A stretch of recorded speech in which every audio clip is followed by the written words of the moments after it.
Vamos a orar. Padre, te agradecemos por este día que nos das de vida. Gracias porque tus misericordias que van a ser manifiestas, tus bendiciones que van a ser derramadas en nuestra vida son nuevas, Señor. Cada mañana, cada día, Señor, tú renuevas tu misericordia, tu amor para con nosotros, aunque sabemos que tu amor es eterno, pero no es un amor estático, es un amor constante, un amor vivo, un amor, Señor, que proviene de un Dios vivo, un Dios que también tiene movimiento, un Dios que existe por sí mismo, pero que a la vez también da existencia a cada una de sus criaturas, que a la vez nos sostienes por medio de tu Espíritu Santo. Y ahora, Señor, queremos rogarte que sea ese mismo Espíritu que inspiró tu palabra, que sea también ese mismo Espíritu que nos abra nuestros ojos de nuestro entendimiento, que abra nuestro corazón, que sensibilice, Señor, nuestro corazón y nuestros sentimientos también, ¿por qué no? Pero sobre todo nuestra mente también, Padre, para que seamos renovados en nuestra mente y de esa manera no nos conformemos a este siglo. Pues te lo pedimos en el nombre de tu Hijo Jesucristo. Amén. Amén. Pueden ocupar su lugar, hermanos. Y hoy vamos a continuar con el tema de Dios respalda a los que le sirven, basados en Números capítulo 16 y 17. Capítulo 16 y 17 de Números. Hoy nos corresponde el capítulo 17. Así es que voy a pedir que mantengan sus Biblias abiertas ahí en Números capítulo 17. Y le voy a dar lectura a este capítulo. No es muy largo, así de que voy a dar lectura y después vamos a estudiar sus versículos. Dice la palabra del Señor, dice las Sagradas Escrituras, de la siguiente manera. Luego habló Jehová a Moisés diciendo: habla a los hijos de Israel y toma de ellos una vara por cada casa de los padres, de todos los príncipes de ellos, 12 varas conforme a las casas de sus padres, y escribirás el nombre de cada uno sobre su vara. Déjame encender el sonido. Muy bien. A ver si no está muy fuerte, hay que bajarle un poquito. Perdón por...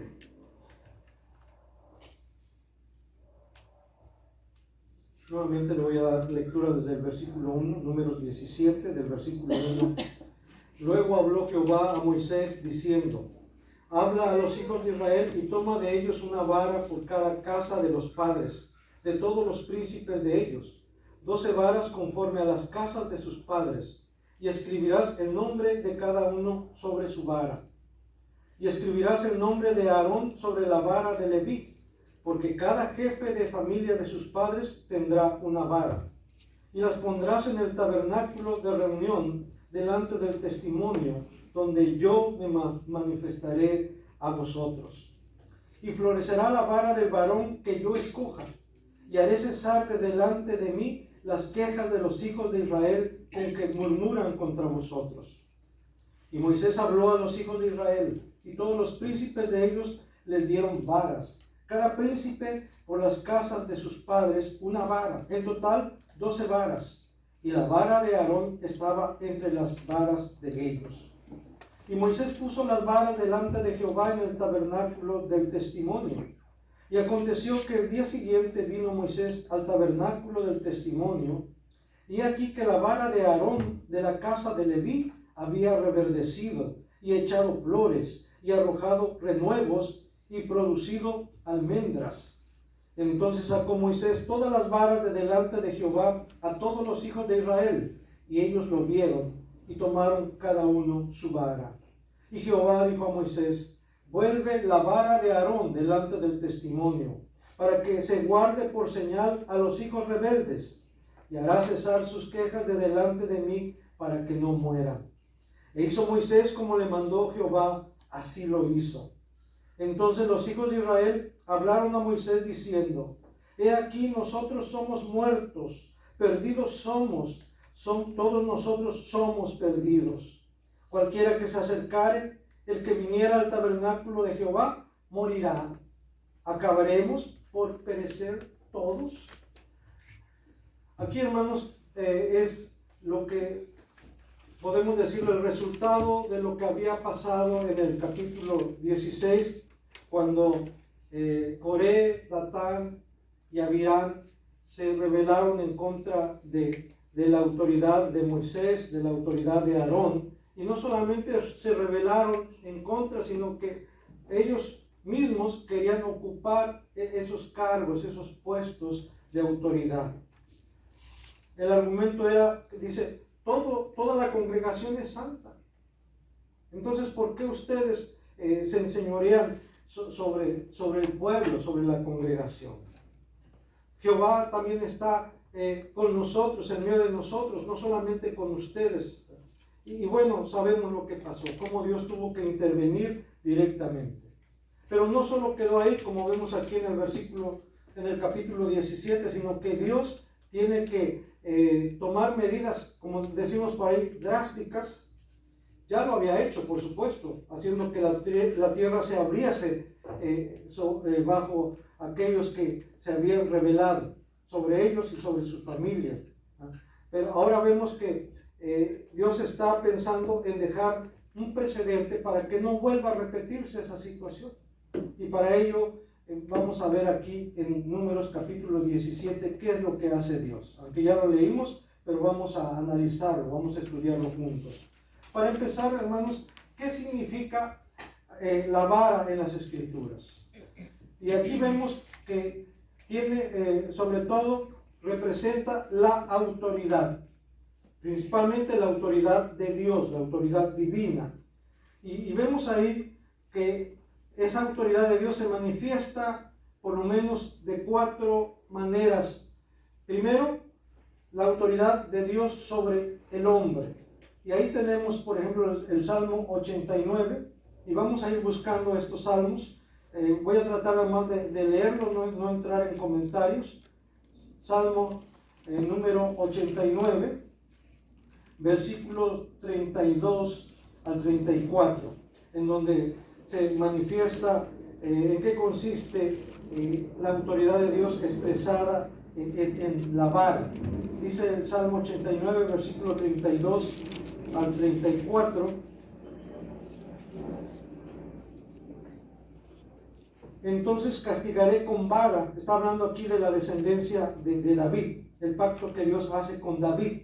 En todo el capítulo 89 trata de ello. Y aquí está refiriéndose a la descendencia de David. Dice entonces, versículo 32, entonces castigaré con vara su rebelión y con azotes sus iniquidades, mas no quitaré de él mi misericordia, dice, ni falsearé mi verdad, no olvidaré mi pacto, ni mudaré lo que ha salido de mis labios. Fíjense, dice, Dios es fiel en su pacto, en prodigar su misericordia, de tal manera, dice que aunque tu hijo o tus hijos se rebelen y desobedezcan, sí los voy a castigar, no voy a pasar por alto la rebeldía, pero voy a tener misericordia. Dice, por amor a mi pacto, por el pacto que he hecho contigo. Y más adelante, Dios mismo dice, por amor a mi nombre, por amor a sí mismo, ¿verdad? Por eso. Y también, por supuesto, por amor a David y por amor a su descendencia. Ahí dice, voy a utilizar la vara. Entonces, indica autoridad, indica disciplina de parte de Dios. También esa misma idea la encontramos en Ezequiel 20:37. No lo voy a leer, ahí usted puede buscarlo posteriormente con más tiempo. También la vara está relacionada íntimamente con el Mesías, o sea, con Cristo. Incluso se le llama ahí al Mesías en Isaías capítulo 11 como la vara de Isaí. Vamos a buscar Isaías capítulo 11, versículo 1 y luego también versículo 3 y 4. Dice Isaías 11:1, saldrá una vara del tronco de Isaí y un vástago retoñará de sus raíces. y reposará sobre él el espíritu de Jehová, espíritu de sabiduría y de inteligencia, espíritu de consejo y de poder, espíritu de conocimiento y de temor de Jehová. Esto, hermanos, se aplica a Jesucristo. Él es el Mesías, Él es el ungido, Él es la vara del tronco de Isaí, porque Él viene de la descendencia de Isaí, de la descendencia de David. Entonces, es una clara referencia a Cristo, a Jesús, ¿verdad? Quien es descendiente del linaje de David. Y luego dice también el versículo 3 y 4. Y le hará entender diligentemente en el temor de Jehová. No juzgará según la vista de sus ojos, ni arguirá por lo que oigan sus oídos, sino que juzgará con justicia a los pobres y arguirá con equidad por los mansos de la tierra. Y herirá la tierra con la vara de su boca, y con el espíritu de sus labios matará al impío. Con la vara de su boca. En Apocalipsis se le describe a Cristo como una espada saliendo de su boca. Ahí ya no es una vara, es una espada. Pero es lo mismo, significa autoridad para hacer juicio, poder para llevar a cabo el juicio de Dios. Y aquí está hablando de la vara de su boca. Y con el espíritu de sus labios matará al impío. Entonces vemos aquí que está relacionado con la autoridad de Dios, con el juicio de Dios. También la vara representa la autoridad del hombre sobre el hombre, o de las naciones sobre las demás naciones. Ahí mismo en Isaías, capítulo 10, ahora el versículo 24, Isaías 10, 24. Aquí es una profecía, es una declaración que Dios hace sobre Asiria. Dice el Isaías 10, 24: por tanto el Señor Jehová de los ejércitos dice así: pueblo mío, morador de Sión, no temas de Asiria, con vara te herirá, y contra ti alzará su palo, a la manera de Egipto. Mas de aquí a muy poco tiempo se acabará mi furor y mi enojo para destrucción de ellos. Entonces Dios permite que Asiria, ¿verdad?, se enseñoree de Israel. Y Dios está utilizando a Asiria como su vara para castigar a Israel. Pero es por un tiempo nada más, dice, porque de aquí muy poco se acabará mi furor y mi enojo, dice, y entonces yo voy a volverme contra ellos, contra Asiria. Así como Asiria castigó a Israel, dice Dios, ahora yo voy a castigar a Asiria. Y ahí está representada nuevamente, o se hace mención de la vara, la vara. Y vemos cómo también allá en Isaías capítulo 10, versículo 26, dice: y levantará Jehová de los ejércitos azote contra él, o sea, contra Asiria, como la matanza de Madián en la peña de Oreb, y alzará su vara sobre el mar, como hizo por la vía de Egipto. Aquí el profeta está haciendo referencia a aquella ocasión cuando Dios sacó a su pueblo de Egipto, y cuando dividió el mar rojo para que el pueblo de Israel pudiera pasar, Dios le indicó a Moisés que alzara su vara. Y aquí hay que señalar algo, hermanos. Moisés tenía su propia vara y Aarón tenía también su propia vara. Aquí ha habido confusión en esto, porque se piensa que solamente Moisés podía usar su vara, pero Aarón también tenía su vara.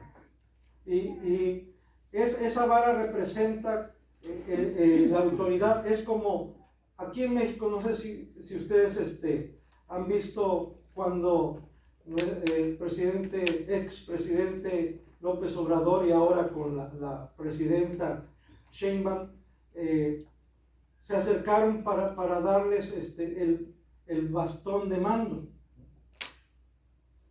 ¿Qué tan correcto haya sido? Eso yo no estoy para decirlo, ¿verdad? Y menos desde aquí.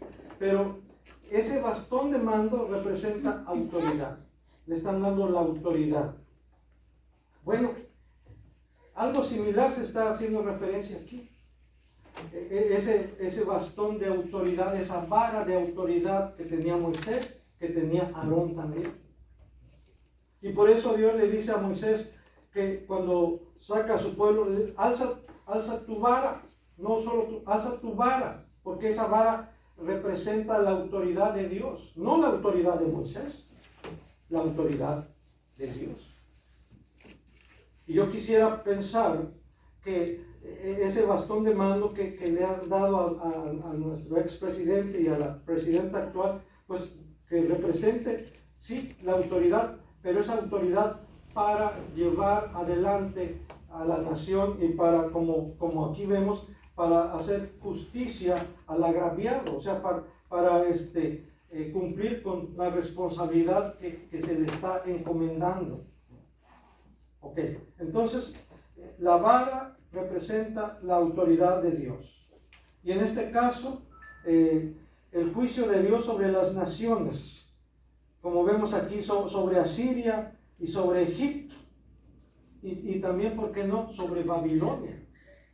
Pero aquí menciono nada más, y también usted lo puede ver ya con más calma, cómo por medio de la vara, utilizando la vara por orden de Dios, por mandato de Dios, Moisés hace que las aguas del Nilo, se conviertan en sangre por medio de la vara, ¿verdad? Y luego también por medio de la vara, él provoca la plaga de ranas, trae la plaga de piojos, de granizo, de langostas. Y aun cuando se enfrentan a los amalecitas, allá en Éxodo 17, del 8 al 16, solamente mientras Moisés mantiene en alto la vara, es que el pueblo de Israel prevalece sobre los amalecitas. Pero tan pronto él baja la vara, los amalecitas empiezan a ganarle a los israelitas. Y por eso hubo necesidad de que se le mantuviesen alto las manos a Moisés. ¿Por qué? Porque tenía en sus manos la vara. Entonces, quien dio la victoria sobre los amalecitas no fue Moisés, no fue las manos de Moisés, no fue la vara en sí misma, sino fue Dios manifestando su poder a través de aquel medio, de aquel instrumento nada más. Esto era para que el pueblo de Israel entendiera, Moisés entendiera, Josué entendiera, el pueblo de Israel entendiera que no era en sus propias fuerzas, no era en sus habilidades, sino en la fuerza y el poder de Dios. Y eso se aplica ahora también, hermanos. Lo que tú vayas a lograr, a hacer, no va a ser en tus propias fuerzas, va a ser en las fuerzas del Señor, en el poder de Dios. Dios mismo establece el método para determinar quién tiene legítima autoridad, la cual es concedida por Él mismo. Ahora sí vamos nuevamente ahí a Números capítulo 17, por favor. Números capítulo 17, y vamos a leer nuevamente del versículo 1 al 7. Números 17 del 1 al 7, dice así: Luego habló Jehová a Moisés diciendo: Habla a los hijos de Israel y toma de ellos una vara por cada casa de los padres, de todos los príncipes de ellos, 12 varas conforme a las casas de sus padres, y escribirás el nombre de cada uno sobre su vara. Y escribirás el nombre de Aarón sobre la vara de Leví, porque cada jefe de familia de sus padres tendrá una vara. Y las pondrás en el tabernáculo de reunión, delante del testimonio, donde yo me manifestaré a vosotros. Y florecerá la vara del varón que yo escoja, y haré cesar de delante de mí las quejas de los hijos de Israel con que murmuran contra vosotros. Y Moisés habló a los hijos de Israel, y todos los príncipes de ellos le dieron varas, cada príncipe con las casas de sus padres una vara, en total 12 varas, y la vara de Aarón estaba entre las varas de ellos. Y Moisés puso las varas de delante de Jehová en el tabernáculo del testimonio. Ok, entonces ahí vemos que Dios establece el método por el cual Él va a manifestar su voluntad. Él va a declarar al pueblo a quien Él ha escogido. No aquel que se ofrece a sí mismo, no aquel que pretende ocupar aquel puesto de liderazgo, en este caso del sacerdocio, ¿no? Sino aquel a quien Dios llama para que le sirva como su sacerdote. Y aquí encontramos ya enumerados, diríamos nosotros, los pasos que Dios mismo establece. Ahí en su boletín usted lo puede ver. Primero, Dios habla a Moisés. Y según los estudiosos que se dedican ahí a fijarse en detalles importantes, ¿verdad? Dicen que más de 150 ocasiones, oigan bien, más de 150 ocasiones en el libro de Números, Dios le habla a Moisés. Vaya que es un gran número de ocasiones. Más de 150 veces, más de 150 ocasiones. Solo en el libro de Números encontramos que Dios le habló a Moisés. Entonces Dios habla a Moisés para que él a su vez hable al pueblo de Israel. El mismo pueblo de Israel le había dicho, no queremos que Dios hable con nosotros, mejor habla tú con Dios, para que no muramos, dice. Okay. El representante de cada tribu deberá presentar una vara para que Moisés escriba el nombre de la tribu a la que le corresponde. La vara correspondiente a la tribu de Leví debería tener además que el nombre de Aarón, no solamente el nombre de la tribu de Leví, sino además el nombre de Aarón. Esto es para que no quedara duda, para que no hubiera margen de error, por decirlo así. Luego, inciso D, las 12 varas indistintamente deberían ser introducidas dentro del tabernáculo y puestas enfrente del arca del testimonio ante Dios mismo. Y aquí enfatizo esto, indistintamente, o sea, las 12 igual, a la misma distancia, igual en el mismo lugar, enfrente del arca del testimonio. Ni una más cerca y otra más lejos, no. Igual, en los mismos términos. Porque de alguna manera, en sí mismas, las tribus valían lo mismo delante de Dios. Pero Dios había escogido a la tribu de Leví para que fueran sus sacerdotes. Okay. Luego,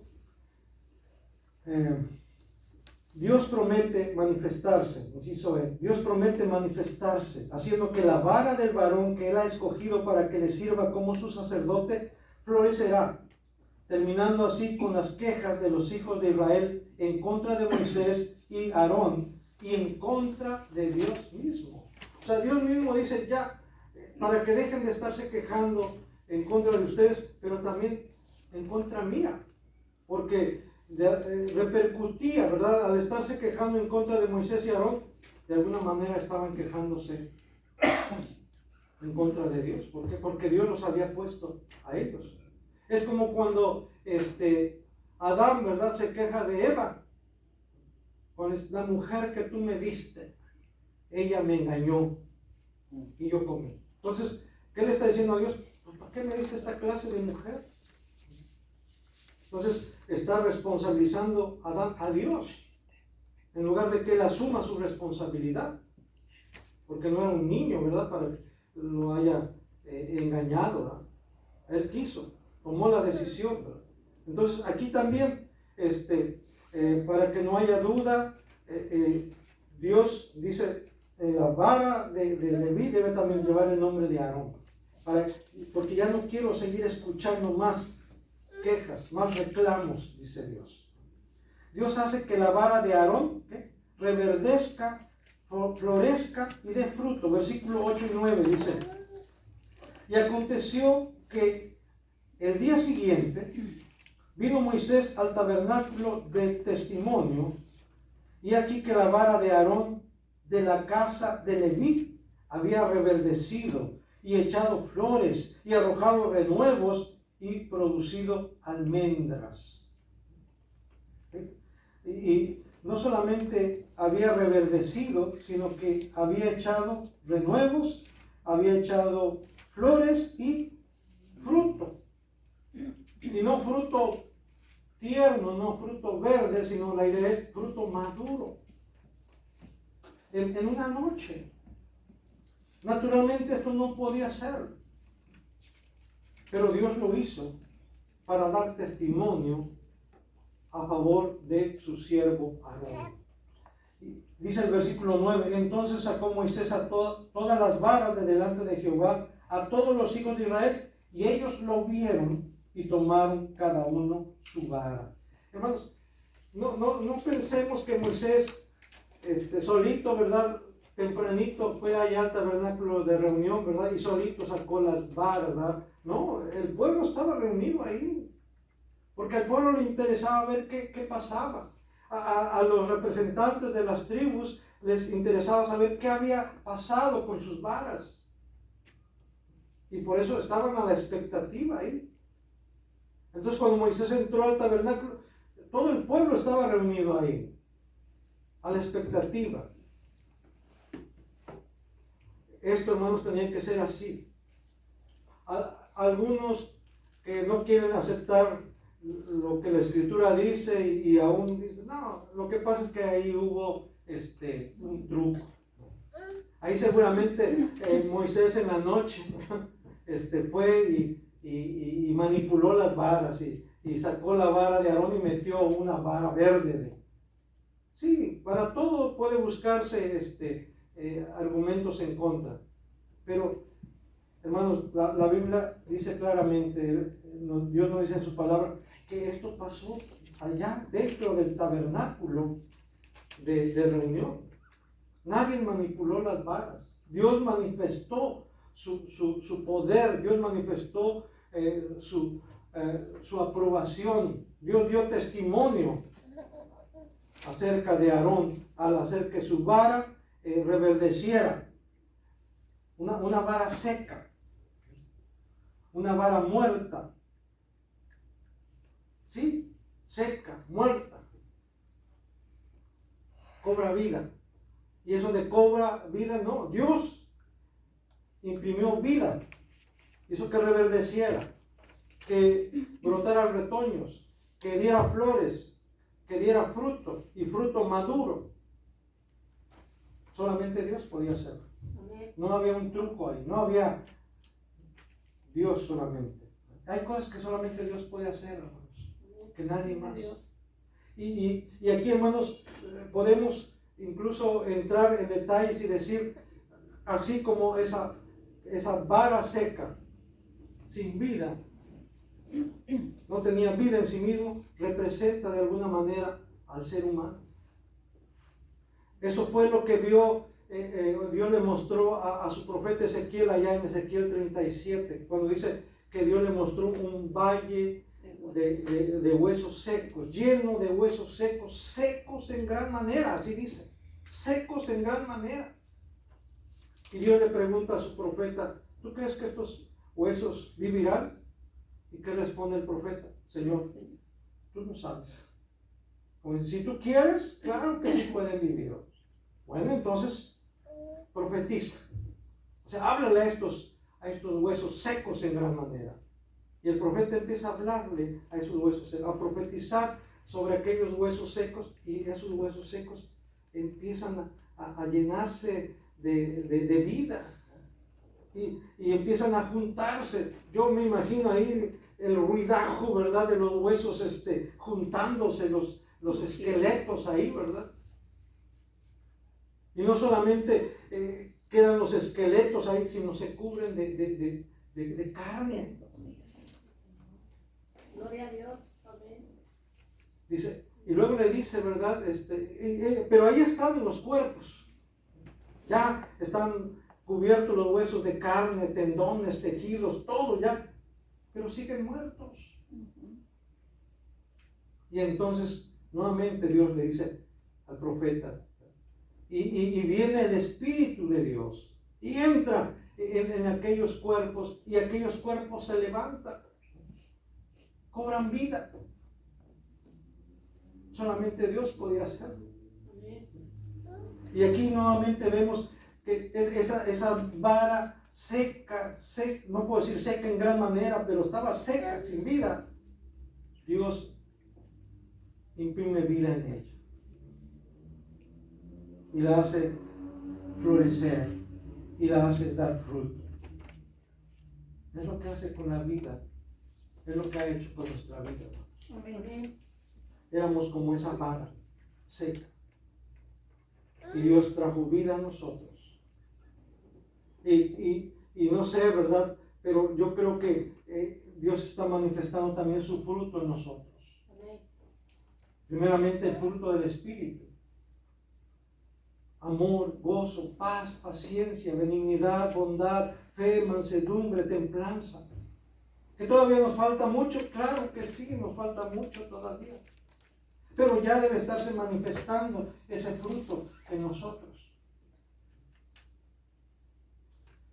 Es interesante notar aquí cómo Moisés llama al tabernáculo de reunión, así lo menciona aquí en el versículo 4 de Números 17, le llama a Moisés el tabernáculo del testimonio.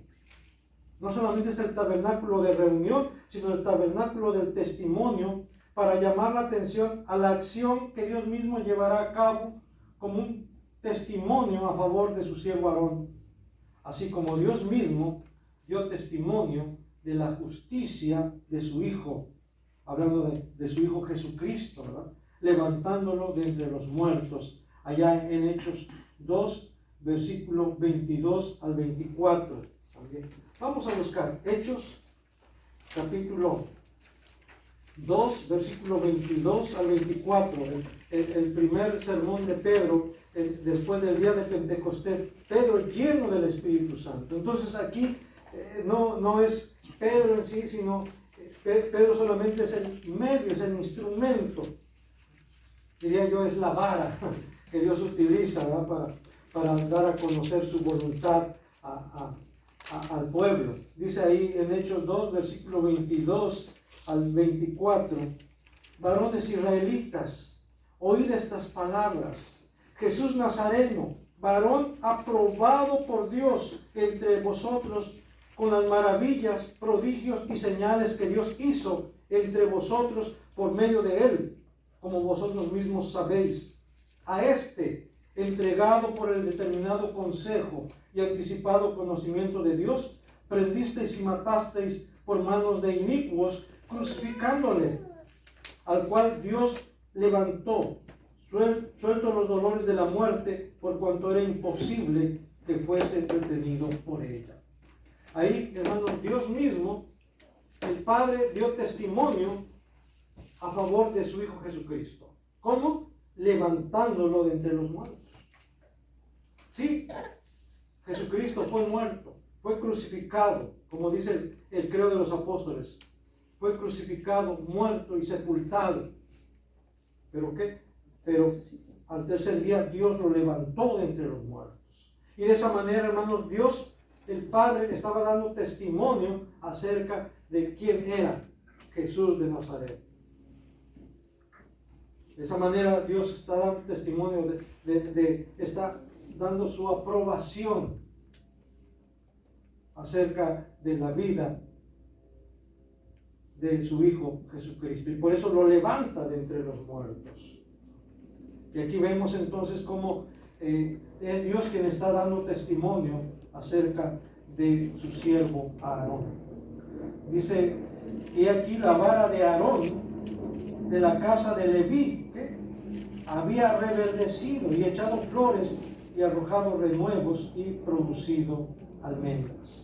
Aquí voy a leer un comentario que tomé de David Guzik. Él dice: cuando Moisés comprobó las varas al día siguiente, la vara de Aarón había reverdecido.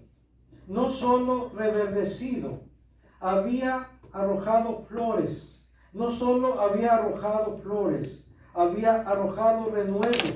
No solo había arrojado renuevos, había producido almendras. No solo había producido almendras, sino también almendras maduras. Aquí Gusi lo único que hace es enfatizar lo que la Biblia nos está diciendo. Pero es interesante, es importante a veces hacer énfasis sobre algunos aspectos que si lo leemos a la ligera, pues lo pasamos por alto. Pero aquí, hermanos, está describiéndose la manera de una vara seca. Dios hace que reverdezca, que le salgan retoños, que le salgan flores y también que dé fruto. O sea, la vara tenía hojas, tenía retoños, tenía flores y tenía fruto. Las otras varas, así como las metieron, así salieron. La vara de Aarón fue escogida y fue escogida para dar fruto. Aquellos a quienes Dios escoge deben tener fruto evidente como una marca de su elección. La vara de Aarón tenía fruto, la almendra y la promesa de fruto maduro. Hermanos, es verdad que esto se aplica primeramente a los ministros, a los pastores, a los ancianos, a los diáconos, a los que son oficiales de la iglesia, primeramente. Pero no se queda solamente en los que son oficiales de la iglesia, sino esto se aplica también a todos los demás miembros de la iglesia. Tenemos la responsabilidad de dar fruto, porque para eso fuimos llamados, hermanos, para llevar fruto. Y Jesús dice claramente, separados de mí, nada podéis hacer. Yo soy la vid, y si ustedes son los pámpanos, pámpanos quiere decir retoños, los retoños de donde van a salir las flores, de donde va a colgar el fruto. Yo soy la vid, ustedes son los retoños, los pámpanos. Todo el que en mí permanece, dice el Señor, llevará fruto, llevará mucho fruto. Porque separados de mí, nada podéis hacer. No, dice el Señor, separados de mí no puedes llevar fruto. Porque la vida, el fruto, está íntimamente relacionado con Dios, porque Él es el que da la vida, porque Él es el que hace que produzcamos fruto. El fruto del hombre, hermanos, es fruto podrido. Son obras de la carne. A través de Isaías dice Dios que las mejores justicias del hombre son como trapos de inmundicia. Por eso podemos decir que el mejor fruto del hombre sin Dios, sin Cristo, no es agradable delante de Dios. Solamente aquel fruto producido por la obra del Espíritu Santo es el que agrada a Dios. Por eso somos llamados para llevar fruto, y fruto en abundancia. La diferencia, cito otra vez a Gusi, la diferencia entre la vara de Aarón y las otras debía ser atribuida solamente a Dios. Era un milagro que solo Dios podía hacer. Esto debería haber hecho a Aarón más humilde, pues lo que Dios hizo para afirmar la elección de Aarón fue algo que no tenía nada que ver con Aarón mismo. Dar fruto debería darnos tanto un sentido de autoridad como de humildad. Esto es importante, hermano, notar. Si Dios está bendiciendo tu ministerio, debes darle gracias a Dios. Amén. Y no creerte que, yo las puedo todas. ¿Cómo puedo dirigirme a la iglesia y cómo ellos están bien atentos escuchándome y cómo les digo algo y lo hacen? O sea, hay líderes, hay pastores que creen que por ellos tienen una iglesia grande, que por ellos se han hecho tantas cosas, por ellos. Y sienten que sin ellos ya la iglesia no va a ser la misma. Sienten que sin ellos, si ellos se van, la iglesia se va a caer. Tienen que quitarse eso de la cabeza, porque eso es soberbia, porque eso ofende a Dios. El hombre pensar que lo que está haciendo, lo está haciendo por sí mismo, sobre todo si está en una posición de liderazgo, de autoridad, como pastor, como anciano, como evangelista, debe reconocer que todo proviene de Dios. Y por eso, como dice aquí Guzik, Aarón debería de haber adoptado una actitud de humildad, de no haber cabida en el corazón de un siervo de Dios que está siendo bendecido en su ministerio. No debe haber cabida para el orgullo, para la vanidad, para el egocentrismo. Todas las demás varas muertas, secas y sin fruto fueron regresadas a sus dueños. Solo la vara de Aarón, llena de vida y de frutos, fue conservada en el arca del testimonio por voluntad de Dios mismo. ¿Para qué? Para hacer señal a los hijos rebeldes. Ni siquiera fue la idea de Moisés. ¿Saben qué? Ahora, pues como vieron que pasó esto, algo milagroso, pues vamos a poner la vara aquí, a la vista de todos, para que vengan y la adoren. Vengan y se postren delante de ella. Vengan y le traigan ofrendas, le traigan, hagan promesas delante de esta vara que ha reverdecido. Eso hubiera sido idolatría, como está pasando ahora, ¿verdad?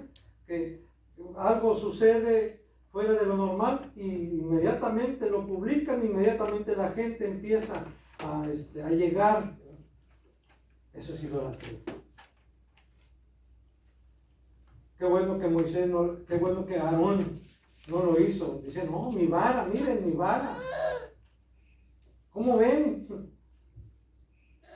Y tampoco Aarón se alegró y dice, vean mi vara, vean las suyas, ahí están sus varas, todas secas y todas apolilladas, ¿no? Y vean mi vara. No hay tal actitud. Es Dios quien tiene que decirle a Moisés, bueno, ahora esa vara tiene que estar delante del arca del testimonio.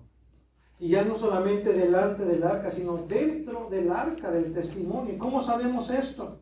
Por Hebreos capítulo 9, vamos a buscar la carta a los Hebreos, capítulo 9, versículos 3 y 4.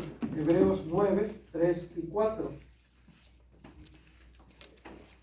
Dice así: tras el segundo velo estaba la parte del tabernáculo llamada el lugar santísimo, el cual tenía un incensario de oro, y el arca del pacto cubierta de oro por todas partes, en la que estaba una urna de oro que contenía el maná, la vara de Aarón que reverdeció y las tablas del pacto. Estos eran los tres elementos que estaban dentro del arca del pacto, dentro del arca de la alianza, dentro del arca del testimonio. Son sinónimos. Arca del pacto, arca de la alianza, arca del testimonio, para referirse al arca que estaba en el lugar santísimo. Y dentro del arca estaba, ¿qué? La urna que contenía maná, la vara de Aarón que reverdeció y las dos tablas de la ley. ¿Y para qué estaban ahí? Para testimonio. Por eso era el arca del testimonio. Y en este caso, ¿para qué la vara de Aarón que había reverdecido tenía que estar dentro del arca? Para recuerdo para que recordara el pueblo lo que había pasado y no volvieran a cometer el mismo pecado, no volvieran a caer en el mismo pecado. Dice el versículo 9 al 11, entonces sacó Moisés todas las varas de delante de Jehová a todos los hijos de Israel, y ellos lo vieron y tomaron cada uno su vara.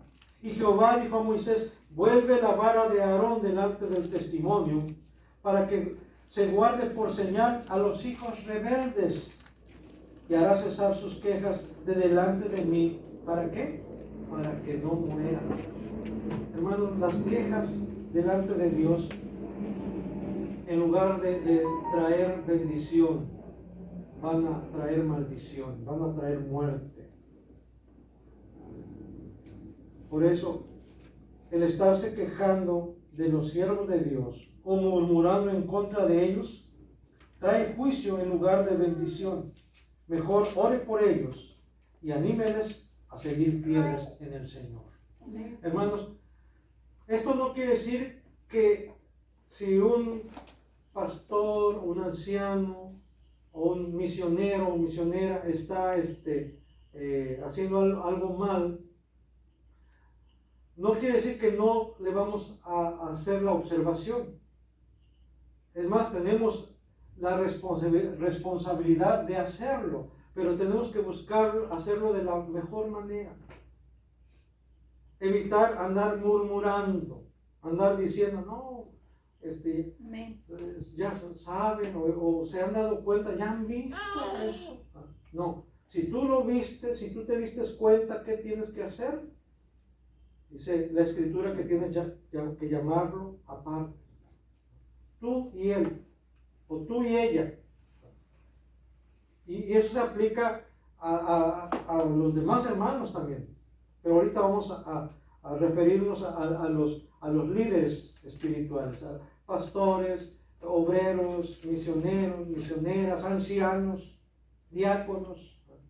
Si tú ves que están actuando mal, tú acércate a él o a ella aparte, busca la ocasión, busca el momento en que están solos, ¿verdad? Tú le hagas la observación. Porque de esa manera vas a ayudar, de esa manera tú vas a evitar caer en la murmuración. Y realmente vas a ser de ayuda. Y aparte de eso, debes de estar orando por los pastores, por los ancianos, por los diáconos. No solamente estar viendo sus fallas, sus errores, sino pedir que Dios les haga ver sus faltas, sus errores. Que sea Dios quien haga esa labor. Y a lo mejor Dios te puede utilizar a ti también, pero hazlo de la manera correcta. Voy a citar también a otro comentarista, a Morgan. Dice él, no hubo otra rebelión directa contra la autoridad de Aarón como sumo sacerdote en Israel después de esto. La señal fue eficaz porque aunque el espíritu de rebelión se manifestó posteriormente en otras maneras, se puede decir con seguridad que cualquier queja contra los derechos del sacerdocio designado por Dios cesó a partir de este momento. Y sí, hermano, ya no, parece ser que ya no hay quejas en contra de Aarón, en contra del sacerdocio de Aarón, pero sí hubo otro tipo de quejas. Entonces, podemos decir que aunque lo que vieron fue algo maravilloso, fue un milagro, fue algo sorprendente, y aún así, ¿verdad? Más adelante ellos volvieron a tomar actitud de rebeldía. Por eso podemos decir que el temor, mas no la confianza en Dios, se apoderó de todo el pueblo. Versículos 12 y 13 dice, entonces los hijos de Israel hablaron a Moisés diciendo, he aquí nosotros somos muertos, perdidos somos, todos nosotros somos perdidos. Cualquiera que se acercare, el que viniera al tabernáculo de Jehová, morirá. Acabaremos por perecer todos. ¿Se dan cuenta que detrás de eso hay esta pregunta como que lleva un doble sentido? Como diciendo, Entonces, así como están las cosas, todos nos vamos a morir. Entonces, ¿quién va a quedar? Como diciendo, pues ¿quién puede entonces estar delante de Dios?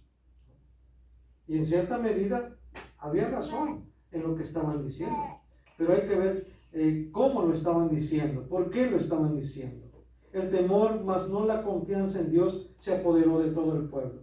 Parece ser que el pueblo todo reconoce la gravedad de su conducta, de su pecado y lo que merecían, que merecía la muerte. Como dice en Romanos 6:23, porque la paga del pecado es muerte. O sea, estaban en lo correcto. Pero a la vez parece ser como que estaban diciendo, ay, pues no es para tanto. Lo que hicieron Coré, Datán y Abiram no era como para tanto. Nosotros, como que no es para tanto como para que muramos, como para que merezcamos la muerte. Vemos aquí que incluso ellos reconocen su incapacidad de acercarse al tabernáculo de Jehová por sí mismos, sin el riesgo de morir, lo cual también era cierto. Dice, ¿acabaremos por perecer todos? Cito nuevamente a David Guzik, dice, este tipo de miedo histérico, o sea, terror, por decirlo así, ¿verdad? Por lo que había visto, por lo que había pasado, este miedo histérico no significaba necesariamente que sus corazones habían cambiado. Este no será el último relato de un Israel quejoso y murmurador. Esto muestra que los acontecimientos dramáticos no eliminan nuestras quejas y rebeldía.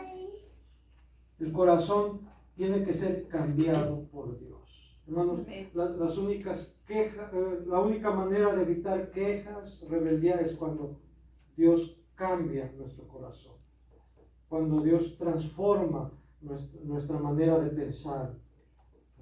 Y por eso concluyo diciendo, los milagros producen admiración, mas no conversión.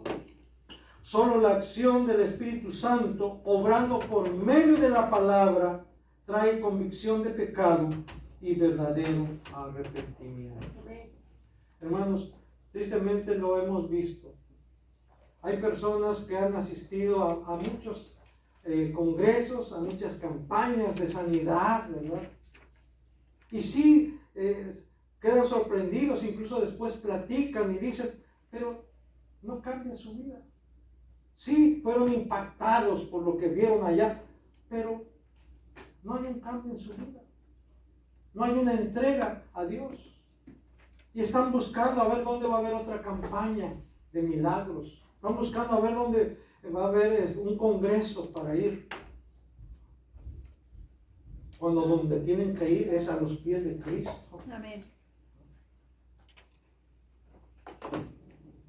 Lo que tienen que hacer es rendir su vida, su corazón a Cristo. Eso es lo que va a hacer el cambio, eso es lo que va a hacer la transformación. No ir de congreso en congreso, no ir de campaña en campaña, no ir de iglesia en iglesia. Lo que tenemos que hacer es ir a Cristo, quien es la fuente de la vida eterna. Amén. Amén.